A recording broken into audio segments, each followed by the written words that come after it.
आज हामी राष्ट्रकवि माधव प्रसाद घिमिरेद्वारा लिखित हामीलाई बोलाउँछन् हिमचुली शीर्षकको कवितालाई सिङ्गारू भाकामा वाचन गर्न गइरहेको हामीलाई बोलाउँछन् हिमचुली राम्रा उकालीमा उचालिन्छन् हल्का पाइला हाम्रा उकालीमा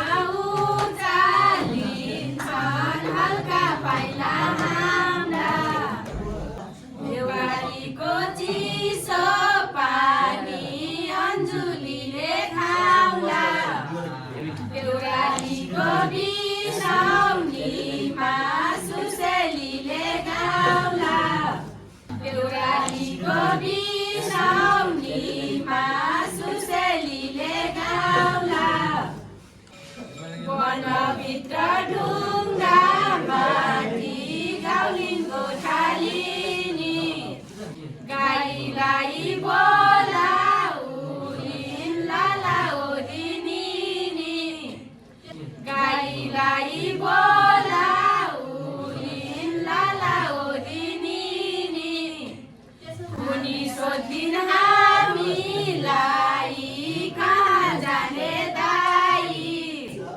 भन्नु पर्ला हिमालको बुटी खोज्नलाई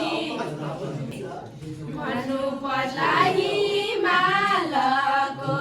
बुटी खोज्नलाई गोरेटामा कस्तुरीले तिरिम च्यापी हेर्लान् पातल पातल चरा नाच्ने पातलले घेर्लान् पातल पातल चरा नाच्ने पातलले घेर्लान् काकुरामा कुहिराको दौडा दौडी होला देखदेखि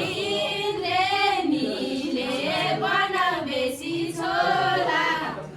लेखदेखि इन्द्रेणीले बन बेसी छोला चर्मी चलन चमरको झुपा झुलाएर मग मग बुकी फुलको बासनाले ढाक्ला मग मग बुकी फुलको बासनाले ढाक्ला उत्तरमा झुपे धुपी उत्तरैमा ढाक्ला उत्तरमा झुपे धुपी उत्तरैमा ढाक्ला भागियुमा उक्लियुला नेटो काटी आफै जहाँबाट प्वाख खोल्छ नौरङ्गे डाँफे जहाँबाट प्वाख खोल्छ नौरङ्गे डाँफे हाम्रो गोला